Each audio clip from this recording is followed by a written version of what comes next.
The West Side Planning Committee meeting recording device did not turn on correctly, so we started at 5 p.m. on Tuesday, September 23rd, proceeded through a roll call vote, a roll call of all the committee and council and staff members in the room, and proceeded with a discussion on mapping ideas and thoughts about the West Side.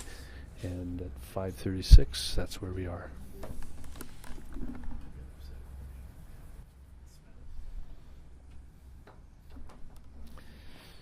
Minutes of the meeting will be available later. In attendance are committee members Dave Harding, who's chair, Dave Connect, Kay Van Buren, Gary Winterton, Bill Halterstrom, Phil Rash, Shannon Ellsworth, Beth Allgood, Terry Herbert. Staff here is Cliff Strachan, Karen Tabahi, Brian Maxfield, David Day, Bill Pepperoni, Dave Walters, and Scott Bowles.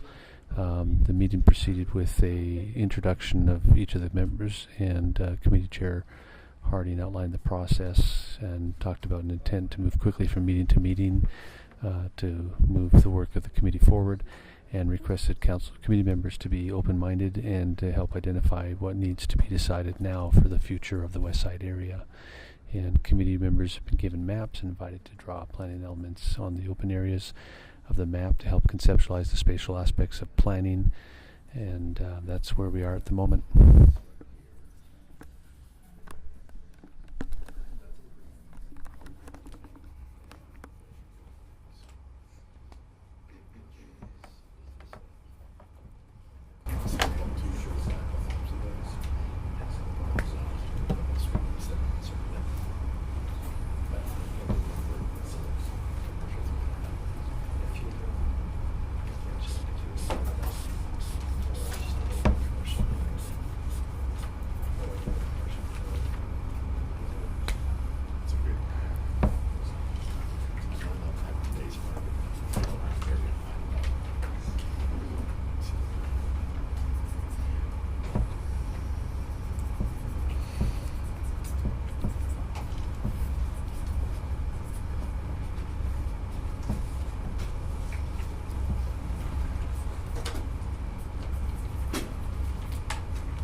Start recording.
Yeah, that'd be fine.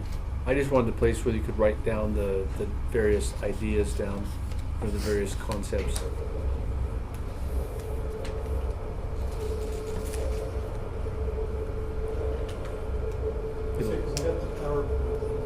Okay, yeah, it'll stop automatically.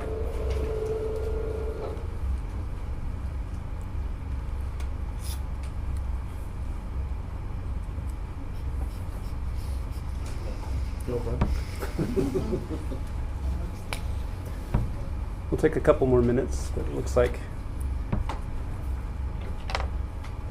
maybe getting close.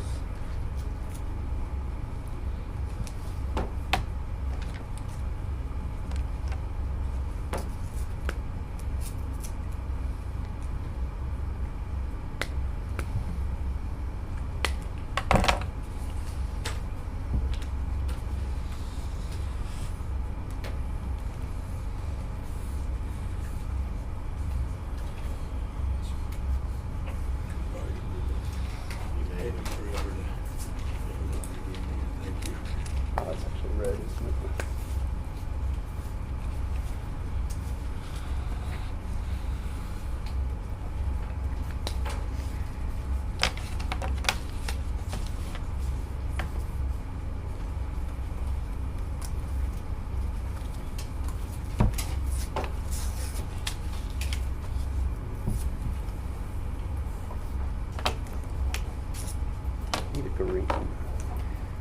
looking for a green.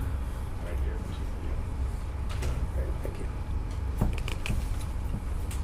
Have some blue and black canvas. Some blues.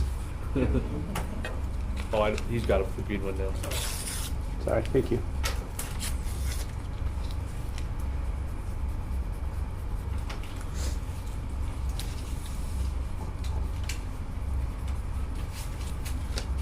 You planners in the room, any of these guys got a second career? I say Dave's done this before, I think. I've just been thinking a lot about it the last few weeks. We all have degrees in coloring. What's that? We all have degrees in coloring. Yeah. We used to have to do it by hand before the Everything I needed to learn for the council, or everything I needed to know for the council, I learned in kindergarten.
All right, let's take another 30 seconds.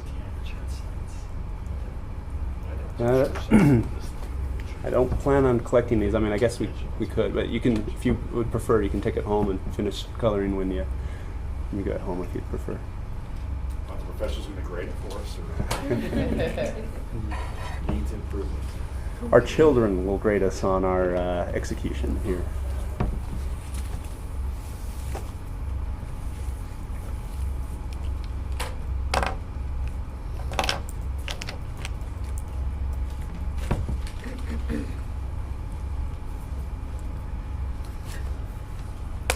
Okay, so let me gauge interest. We have Brian Maxfield here to get us up to speed on some of the planning efforts that have gone on before, some plans that are currently in place. Just to give us a little more bearing on that. We could turn the time over to him right now, or if anyone feels like they are really excited about the map that they created and want to share, or if you learned something or gained some perspective from this exercise, let's take the next 5 minutes and do that. Anyone excited and want to share their map with the rest of the committee? All right. Thank you. I've been pushed in the front of the truck. I've been pushed in front of the moving car before. Yeah. I started where I'm more confident in this direction, and I started where I wanted to add more parks to the existing park because I love green space. That's Footprint Park, Footprint repointing. Park, and I just thought it's already in a weird shape that makes sense. I'm also really think that we keep hiding our river, and that we need more parks possible along the river so we can all enjoy the river and not just a select few can enjoy the river. I think we have a problem at times where the river becomes a private space rather than a public space. I start bringing residential this way, and I'm well aware of the whole balancing act that the current farmer wants to be able to keep the farm until he wants to be able to sell it, or until he passes away, or she passes away, and the kids want to sell it for higher revenue. It's the whole balancing act of agriculture I'm torn on. But I start moving this one, have more of this area that I'm less confident of. Along this corridor here, we've been hearing complaints for millennium time of this, no place to buy gas, there's no place to buy stores. I have 4 little commercials areas. Probably 2 of those 4 would make sense to me. But a place where I live in the spot where you just go to Days Market, a smaller market, so I have that. And then I also like to put buffers between the commercial and residential. So I put some pocket parks that become buffers between residential and commercial, so that it does not impact, so the lights of that store, the loading dock of that store, do not impact the house. And so, and I have completely neglected any schools, and I've neglected any church sites, though those can fit into residential. But schools, I'm convinced that I have absolutely no plan for schools. I'm most conflicted right here what to do with the asset of this airport that I think is going to continue to be an asset, and whether I've been conflicted about whether ultimately that needs to be commercial just to create an economic draw, because we don't only want to live here, we want a place for our kids to be able to work near us. So there's my first very rough draft of it all. Thank you very much. That's perfect. That's exactly what I was hoping that we would see is just putting down some ideas, nothing concrete, but just kind of high level. These are some of the issues that we need to balance. Could not have picked a better example. Thank you very much. Yes. What did you show or determine below the Lakeview Connector Road? I made that all green space, whether it be natural or agriculture. I just think that that's, to me, still a very logical demarcation. I also lived here during the 83, 84 season of floods, and so part of my mind kept saying, that's a lot prettier than a 18-foot dike or something. So that's where, thanks for asking that. Beth. Yeah, please.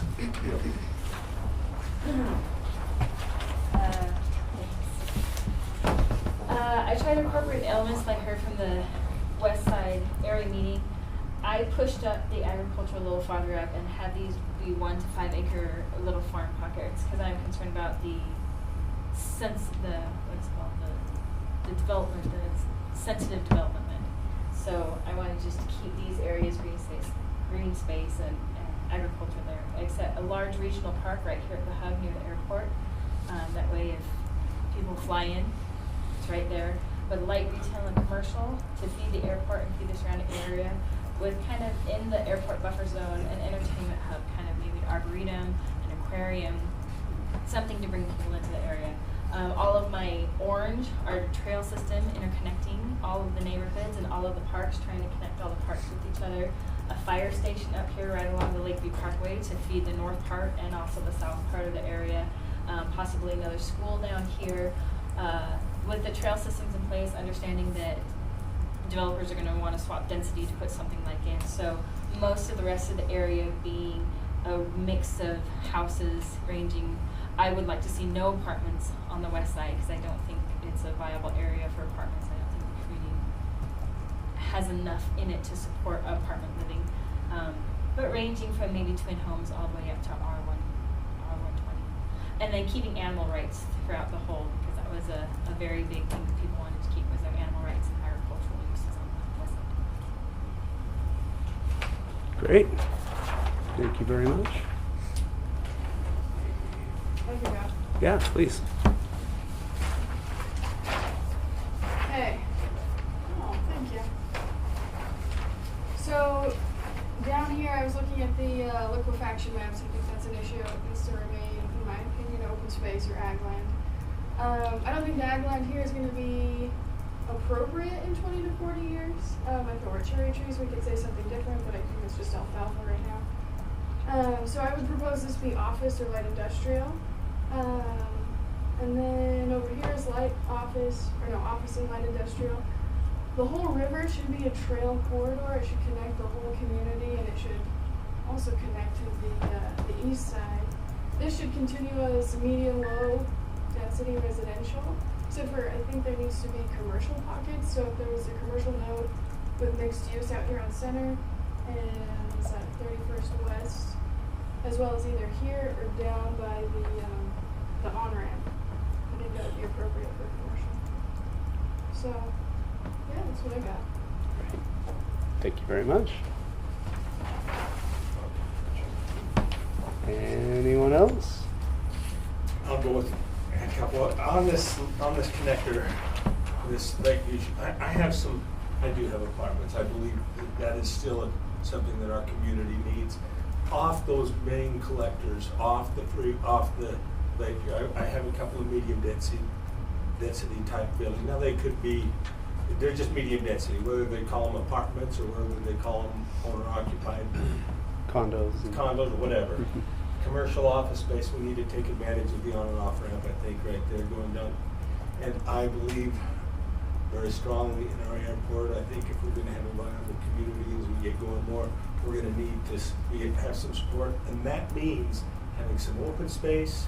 That's saved Provo City so much money to have open space around the airport where they can use that to get grants. And I think we can still continue to do some of that with agriculture and some open space around the airport area, and still have it available for farming or whatever we need, and help the city save a lot of money. We have saved millions of dollars because of that. So there's just a couple. Great. Thank you. I'll go quick. Yep, please. I don't really need to share anything. Mine are quite similar. I didn't know, did we end up with a horse trail next to the West Side Connect West? It is the west. No horse trail? Thought we were going to have one. There's about a 16-foot wide drivable road that connects all of the farms along there that people could ride horses along. On the south side? On the south of the 10-foot path, but there's no dedicated horse path. They could also ride on the north side of the road. That's kind of unimproved right now. Is And it we a thought dirt if road? we were going to put a horse path, we'd probably put it on probably the north side because we have no property there. So is that still feasible? Yes. Okay. So have you had a lot of comments? You have animals, you need to have somewhere to exercise them. So I'd also propose, I don't think it has to be a fancy horse park, but or it would be lovely if it was indoors, but if we don't have the money, even just an outdoor arena is great.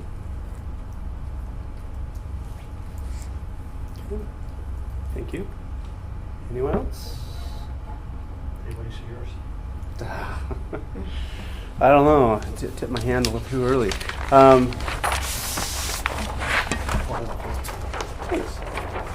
So here is my map. I spent some time on the Transportation and Mobility Advisory Committee for Provo City, and so I often think about the impact that our transportation system has on our quality of life. And so we already have a system with the red roads, which are our collectors, our arterials, and then the blue roads are either existing or planned to be our collectors.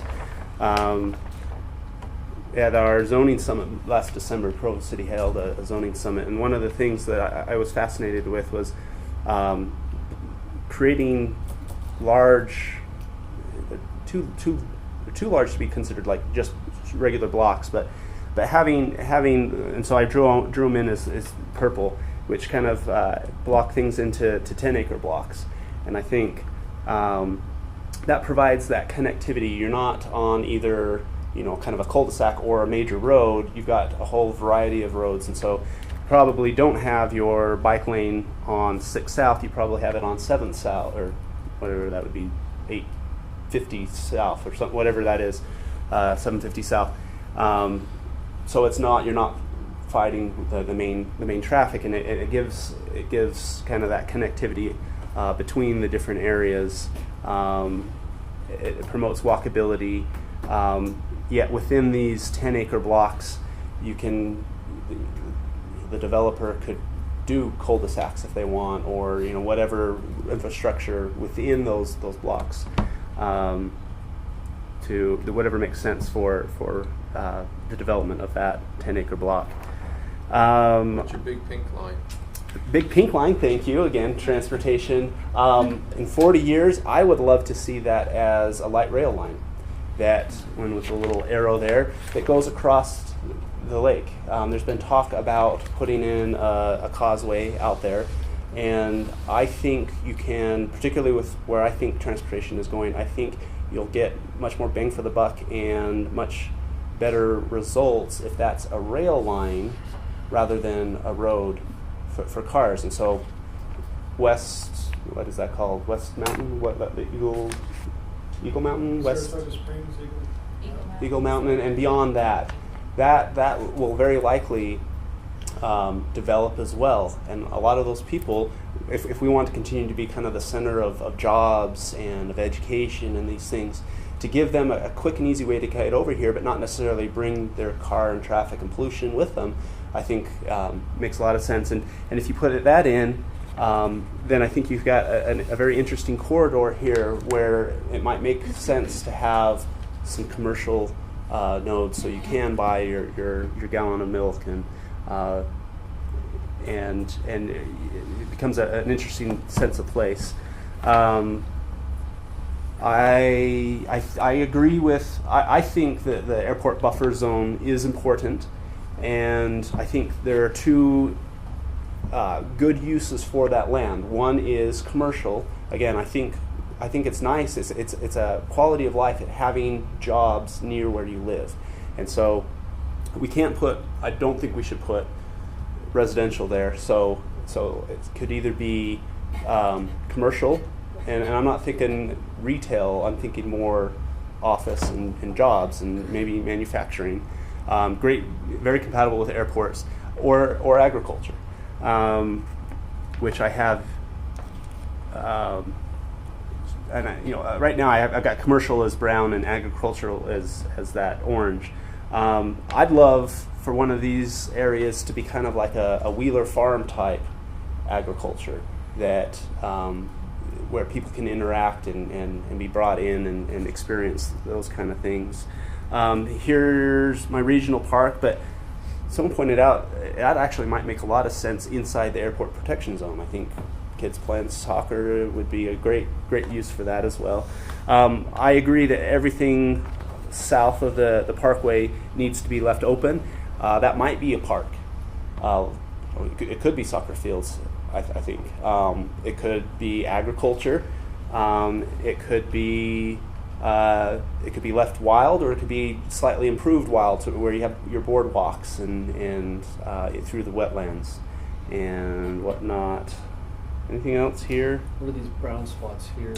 I've got that as commercial, and again, I probably not to the scale that I had intended, but I just started drawing, I guess. I think the interchange is going to be is going to be a different type of commercial than, and I think this is going to be a different type. This, I think, will service the people at the airport. So it might be a hotel, it might be some restaurants, where some of the other might be your day's market. I would love a day's market or something similar to that. Maybe in this area. So the kind of daily needs that people like having it close at hand. So that's what I drew out on my first try. Anyone else? Okay, so we will turn the time over to Brian. We've got about a half hour left, and oh wow, we really do. So if you can wrap up with like at least 5 minutes, if it's at 6:25, and so we'll have 5 minutes just to. What's that? Or less. Yeah, you don't. Yeah. But yeah.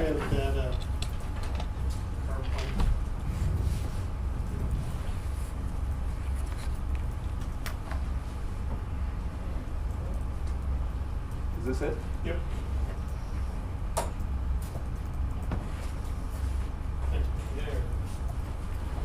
Okay, we talked a lot about what documents we already have for the southwest area, and I ought to briefly touch on that. There's an airport master plan which is due to be updated in 2018. It basically covers the runways and the airports and hangars and everything else. The airport protection area outside doesn't really get into land uses other than lose the idea that it should not include residential. And that's for a number of reasons. One is that creates disastrous situations, but a lot of that is because those are also the people that complain about the airport most more if we live there. And so anyway, a lot of that was spelled out in that airport plan for the airport. The idea that there'd be maybe a new terminal, looking at the new collector road, how that ties in. So then the other was still vague as to what specific land use would be out in that area. The general plan does get a little bit more into that. We're talking more about a business park should be closer to the airport, and then some other industrial and other types of roughly commercial uses.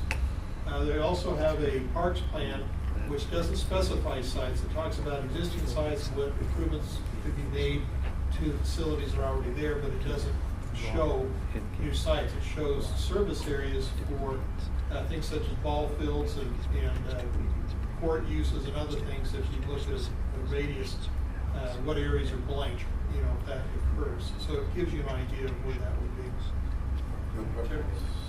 So whenever we start one of these neighborhood plan processes, we form a committee like this and we say, these are the existing policies we have in the city. All of these things are on the table.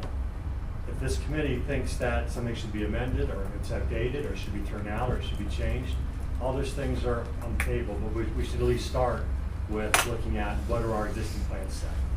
Okay. And then we had the transportation master plan, which includes the bicycle master plan. The developing areas, we had numbers starting on the utility plans. We do have some utility plan with a refinement that gives a lot more detail as to extension of lines and timing and how those occur. Would also happen. Now beyond that, we have the general plan that goes into the neighborhood. Each of those have goals and policies, some which are for all the neighborhoods together, other ones which are specific to the 4 neighborhoods in our area. And I'll kind of pull those out. What we want to go through is what the committee kind of came up with, and this is again the one from a year and a half ago. As we got to look at the land uses, it all came down to certain policy issues, and until those policy issues were determined, there wasn't really a great way to look at a strong scenario. And so if I can, I'm going to go through all of those policies, and I think this will get into the thought process of these are the trade-offs or things that need to be addressed, and hopefully talk about some of the things you looked at. So policy considerations, again, you have basically commercial development, ag preservation, floodplain, open space, residential, parks and trails, utilities, and transportation systems. For the commercial, one of the basic premise of the area was a commercial center at Center Street in Geneva. And based on that, if that's the desire, that's the anchor for the neighborhood, there's a relationship between the number of residential units you need. A rough number for that is 5,000 to 7,000 rooftops in Utah.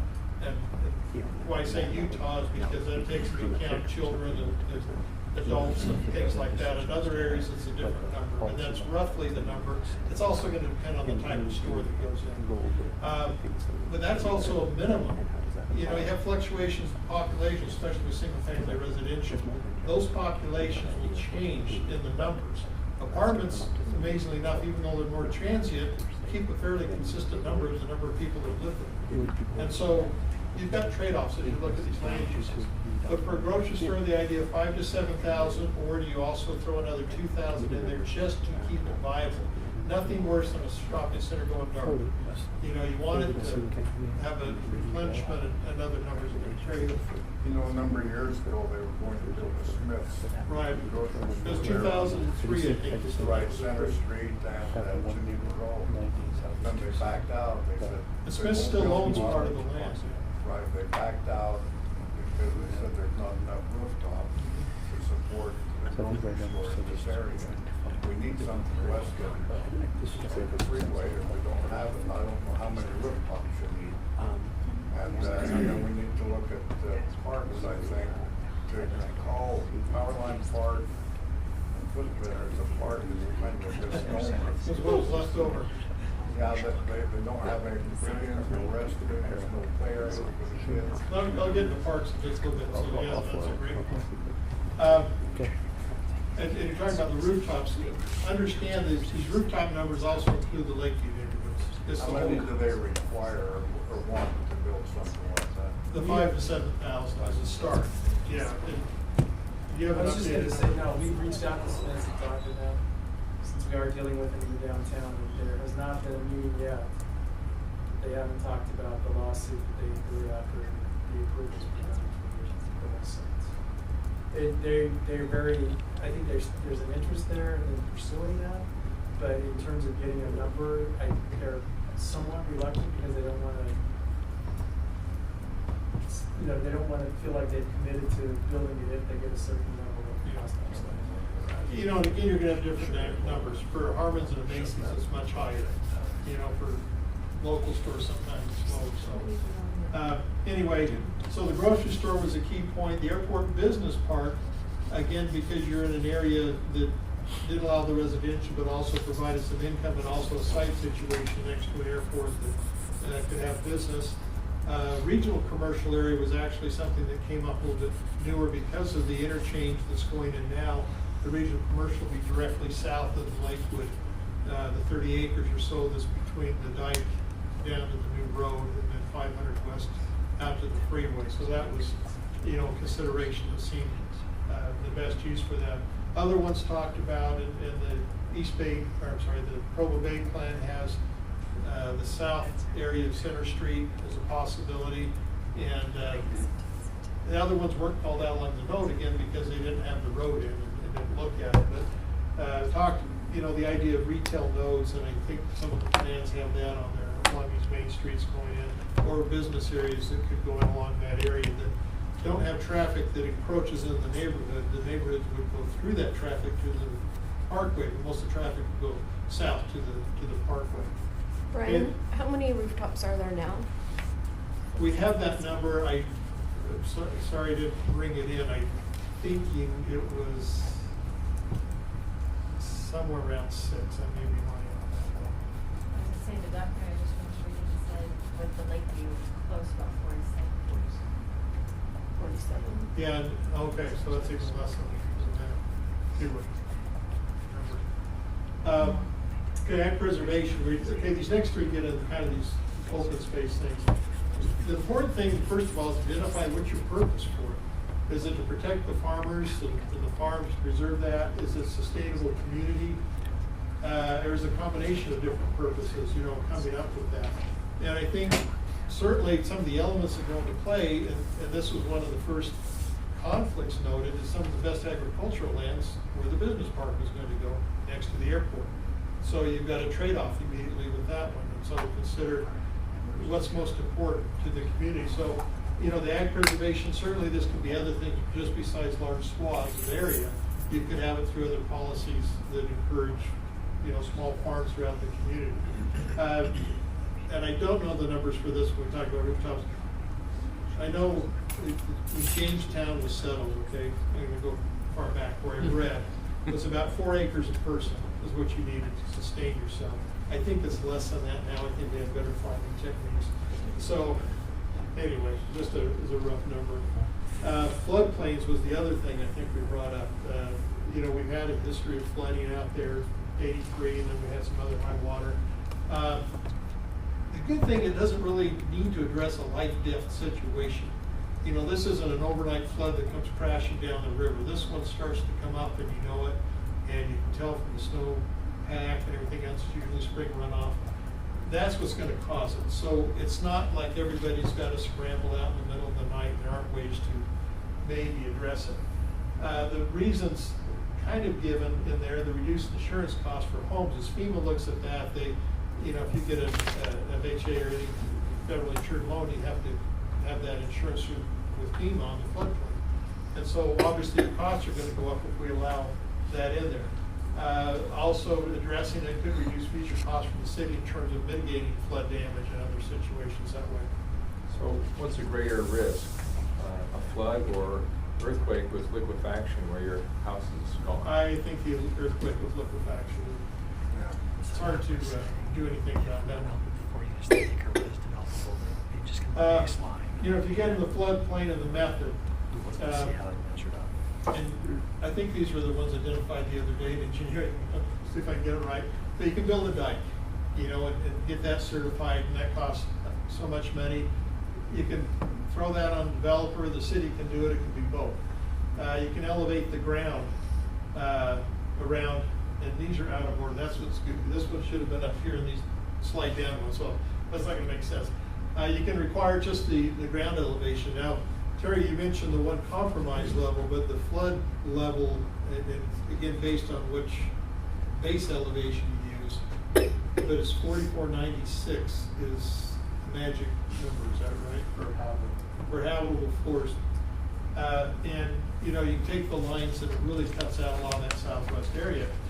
And so if the interest was to try and cut down costs and everything else, there are always ways to engineer things. So you got to be careful in how you say that or how you do it. Elevating the ground, is that so to get around so you can bring in fill? That's really costly. And when you start doing a lot of that, that would again be the development. One is roll the dice. See, what that means is basically wait until the flood happens, if it happens, and then we react to it. You know, that's also an option. That's usually the city. It's almost all. Well, we get fluctuation in the elevation of Utah Lake, you're gonna have that problem. Yeah. There was a number of times that there were no floods going on, but the groundwater was such that it got called because where you open it up to turn the key, to turn the water on, was full of water. It should say Terry's background. He knows the water in this area. So we had a crew go down and shoot the elevation of the water in the turnoff and shoot the elevation of the water in Utah Lake. They were both the same. We were getting infiltration through the ground. So if you see the lake, you know that that's the ground. ground. No matter how high you build the dike, if you hit the ground, then the infiltration would be there. Okay. So, and then, of course, you can look at combinations of these things too, to do the other part. But each of these has a cost and a trade-off. And then the last one, we just went, okay, let's just have open space. Again, what's the purpose? Is it ecological, or are you trying to do, you know, for the wetlands and other purposes, just for the lake, the habitat? Is it creative view shed, meaning it just love to look at open space, or just because it sounds good? All of these kind of work to create reasons to do things, but again, there's cause and effect. One is it's expensive just to do open space sometimes if you're trading things off, other than if you're transferring density. If you transfer density, meaning if you say, okay, they could have had 10 units here, we're now going to allow them to put 10 units on another piece of ground that isn't ag ground. Cache County has a fairly good program that works on that, you know, where the pivots are, they have the corners. They allow building in some of those areas or rocky areas, which doesn't affect the agricultural, but, you know, lets them put in some more residential units in some of those areas. So you can look at things like that, or the open space. Obviously, if you did a floodplain, having a reason, the cost of the city cost everybody else and saves money. In theory, that also then makes parkland cheaper because, you know, you can do parkland and things. So, you know, you have to look at cause and effect, but now you cut down the number of rooftops that are available for the commercial. And so do you then need to make those up in some other area, you know, if you go to these types of situations? Parks and trails. In the general plan, it talks about the desire to have a regional park. And there's two possible areas left in the city, up the canyon or down here in the southwest area. Ideas in that, and the committee looked at was, were included expanding Footprinter Park and making that 100 acres, include some more ball fields or other things, or just start over and build some new ones. And I think that most everyone identified, you know, is there somewhere to do that? Usually the big effects are lights and traffic. So, you know, you would think you'd try and pull it toward the road and away from the residential and other areas that the extra lights may affect more. Expand the trails. This one looked at in I think every one of the neighborhood plans to try and pull trails into the neighborhoods. It's a very expensive proposition. It sounds good and it works well, but there's no money coming in because you do that. It's all cost. And so, you know, that's part of the trade-off. Is there an economical way to do that?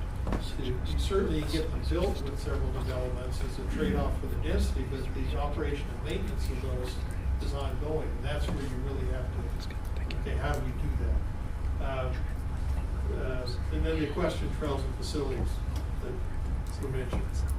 So our current trails map for the west side does have a few trails going out from like footprinters on odd angles, which would cut through anyone's proposed subdivision. Whereas if you planned your local roads and had a decent connective grid work, and you could combine your trails with roads that went where you wanted them to go and not just where some developer thought it would make the most money. Yeah, the committee looked at along collectors, that every collector ought to be set up that, you know, would create that network. I think the biggest exception was Dry Creek, that kind of is the one that goes from footprinters and cuts down. Is that Big Dry Creek? I don't know which one's Little Dry Creek, but that was big. Anyways, looking at natural features too, that might be of interest that way, that would be, you know, usually interesting corridors, but, you know, the river is understood. You know, that one, and again, there were things that were, I think, sure things, and so they weren't talked about as much, but they weren't ignored that way. And then we get into residential. First of all, you could talk about a reduction. Okay, that's obviously gives away the commercial nodes or changes it in a different status that might be a regional or other situation. Status quo is roughly 4 units per acre is the max area for development. Now, there are two things to note on that one. One is that was supposed to be up to 4 units per acre. Not every piece of ground, you know, fits that, but everybody quickly assumes, well, I get the maximum. The second one is the utility systems are based on that number. And so when the utility plan was done, it was based on, okay, we have this many connections because of that density. So again, as we start changing one thing, other things change, and you start moving those things around. Do you know how much penetration there is on the utility build-out? I know they measured at least the sewer line part. So what is existing there, how much of the utilities master plan, how big a percentage has that already taken up out of? Yeah, so we build that as development occurs. Right now, we've got kind of a situation with sewer. We can allow about 1,500 more connections to our sewer trunk lines out on the west side. We've got planned a new trunk line to come from the sewer plant over to the west side to alleviate that problem. But, you know, that'll happen in about 4 or 5 years. And so that capacity will be, you know, increased. So is that kind of the idea? Yeah, it's kind of, and the water lines. The water is in good condition. We have plans to bring water out there. I don't know, people who live out in that area, Terry, you're probably about 100 PSI. Yeah, about that, 120. Yeah, so, and you know, that's way beyond what people need to be able to supply out there. So we have a lot of water, and we're probably going to reduce pressures out there a little bit and increase some of the transportation lines out there. So. But typically cities don't go out ahead of that and put in water lines and sewer lines. Development puts that in as it takes place. Yeah, but as they said in their plan, it's 4 units per acre, so I'm just wondering how much, because we have bigger density than that in a lot of areas, or higher density. So Yeah. on our utility master plans, we would have certain size mains that would be headed to different areas, similar to a road network. You know, you'd have a smaller road, and then when you need a more of a large capacity road, you'd make a bigger road, and you space those out so that you can provide the capacity that's needed. So one other thing I want to point out while we're talking about water, is we look at the map and say, well, this should be here, and this should be here, this should be there. There are 5 areas that I know of that have major drainage that picks up the water and drains that to Utah Lake. And as long as that water is contiguous to Utah Lake, that makes it jurisdictional, and you're subject to the Wetland Mitigation Act. So those have to be identified before we just start building on top of it and do away with it. Yeah, good point. Can I just step in real quick? So when we're done here, we'll talk about what we'll discuss at the next meeting. One proposition is to invite Public Works to come in and discuss some of these issues. So we're at 6:21 now. So just perfect. I'm just. Okay. Well, some of these we're covering already, so we Yep. just skip through them. Okay, if we build up certain areas, there's a couple of main reasons why you would do that. One, sustainability. We've talked about that. It's costly to have lower density in a city because of the operation and maintenance of the system. The system's put in the development community, but you have costs that keep coming into play. And then plus, you know, if you've got, and I'm not proposing this, but just giving you a quick example. If you've got 2 homes for 100 feet versus 1 home for 100 feet, that's twice as many people using the water, but in theory you're getting a little more tax income off that same 100 feet. You have to play that out. It's not always easy to just equate that equally. But, and then commercial support areas. One scenario, for instance, was saying if you had a commercial area, would you eventually do things, and again, these aren't recommendations, these are just ideas. Take out Fort Utah Park, sell it, put it in higher density next to the commercial, and use that money to buy it to help pay for the regional park, things like that. But you know, around the commercial, would you do a little more walkability sort of situations that you know, lend itself to that? But again, without really throwing a lot of traffic back into neighborhoods. Okay, utilities, we talked a lot about. You change the residential, you change the utilities. You change the agriculture, you change the utilities. Some of that's good and bad. If you did a big agricultural area in the Southwest, you now don't need to put roads and utilities in that area. You save that amount of money you would put there, and then you know you would have to resize things though. So again, there's a trade-off. So what would it cost to resize? You still have capacity issues. You still have that by the time you get to the end. But lengths of lines change. With the resizing the lines, if you increase it, you need new lines. And Public Works has brought up the idea of a new treatment plant. You know, is this the time they seriously consider that? Is it locate over here? Does that change the whole calculation all over again? And then eventually it comes into the timing and the means. You know, and that's what we kind of started alluding to. When are those trigger points? If we run out of the sewer capacity, we run out of other things that we have to find the means to then pay for those or go about that.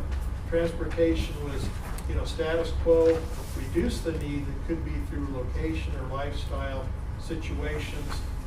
The others, you increase the network, and I think, Dave, you had that, where you're showing a lot more grid systems and other things, light rail systems, other types of transportation, and again, it gets into timing and means.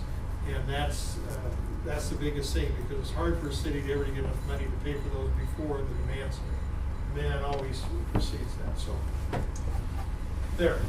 Excellent. Thank you very much. Appreciate you being here and preparing for this. All right, so we're at 6:25. We will be ending at 6:30. I do want to welcome Kay Van Buren, who is on the council, and Sarah McNamara. At the very beginning, we went around and introduced ourselves and kind of why we're here. So let me give you 30 seconds apiece. Who are you? Why are you here? And I guess what do you? Well, let's leave it at that for the 30. Kay Van Buren, been on the council. This is my second term, and I represent this part of the city. It's my district. For a living, I build homes, do some development, very small. So anyway, that's me.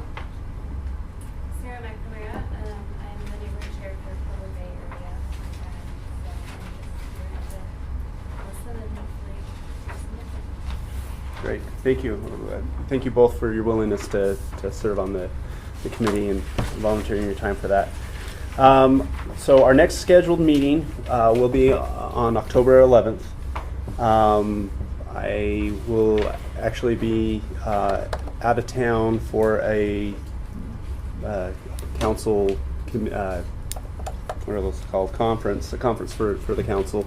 But the suggested aspects that we could cover next time, we could invite the Agricultural Commission to come in and talk with us. By the way, Envision Utah is releasing their Utah County Agricultural Toolbox in 2 days. So that'll be coming out. There's something up in American Fork, I think, is the kind of their. So if you're interested in that, recommend attending. We could also invite Public Works to talk about just the Master plan issues. yeah, the infrastructure. Thank you, infrastructure and utilities. Kind of we've touched on a little bit here, but ask them to do a presentation, as well as talk about transportation elements, planned and whatnot. So that is a proposal. How does the committee feel about that? I think for the next few meetings, we may be I would recommend that we invite groups in like that to give us some more background information on what are some uses that we can put out here, and I think Brian pointed out very well that all of these decisions are interrelated. What we decide on this affects that, and so bring in some of these issues. Any concerns about those three issues being the focus of next meeting? Okay, wonderful. And then lastly, we've talked about there was a lot of interest in this committee. A lot of people said, "Hey, I really like to be a part of this." And so one thing that we discussed is having maybe a tad bit more like a town hall meeting for people that are interested and want to be a part of this.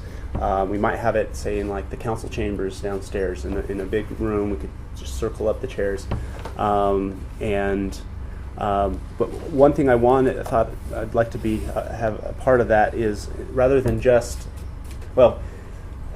part of it, Beth did such a great job organizing that area meeting. Kind of took a little bit of the wind out of the sail, because you did what I was hoping to do, which was bring people in and have them talk. I had thought about, like, what are the three things you want to see coming out of this process, and that was, very similar to what you did, which was great. You got us the information even faster than we could have.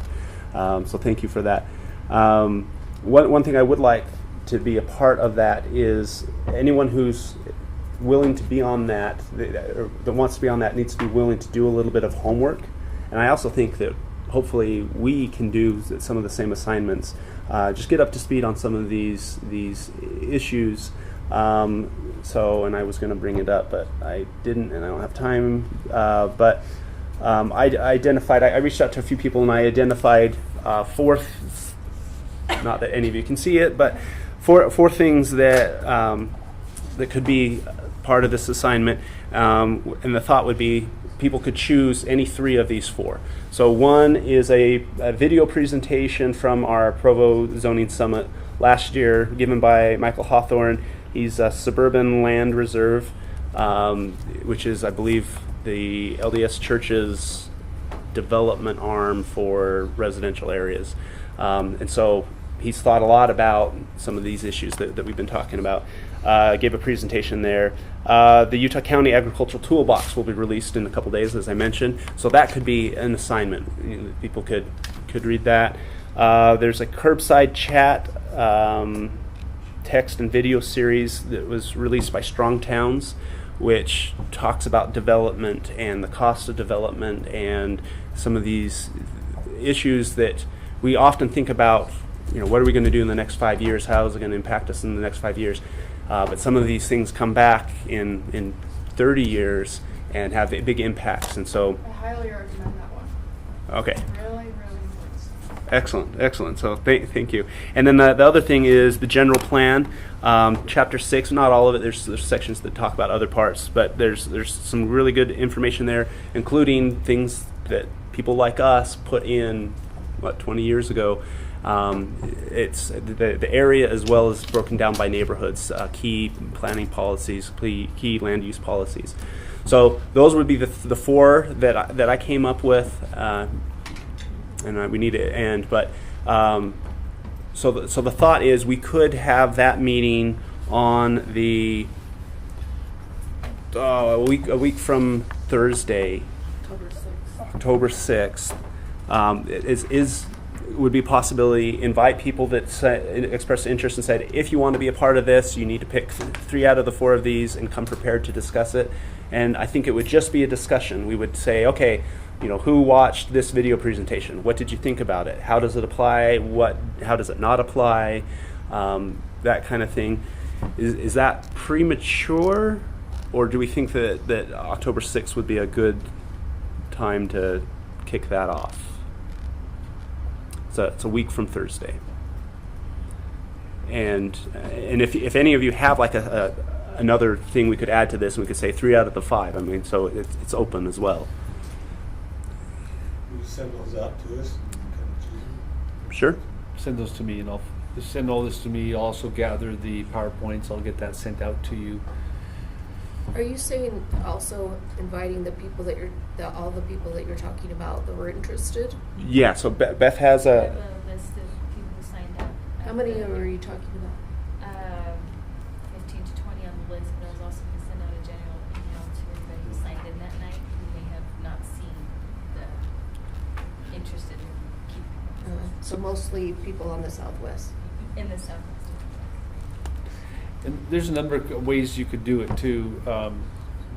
You could have a town hall style meeting, which I think might be premature on that, but I think what would really work is to take these various concepts and maybe have tables or little sections in a gymnasium or something where groups can sit down and talk about the particular elements, and maybe break this committee up into those groups so that you're getting the input as a way of sharing some, and it also avoids, it allows us to have the meeting, but it avoids some of the issues around open and public meetings. We want to have these as open events, but not necessarily with the formality that this meeting has. So we can discuss it further. What I'm interested in is a lot of people feel passionate about this issue.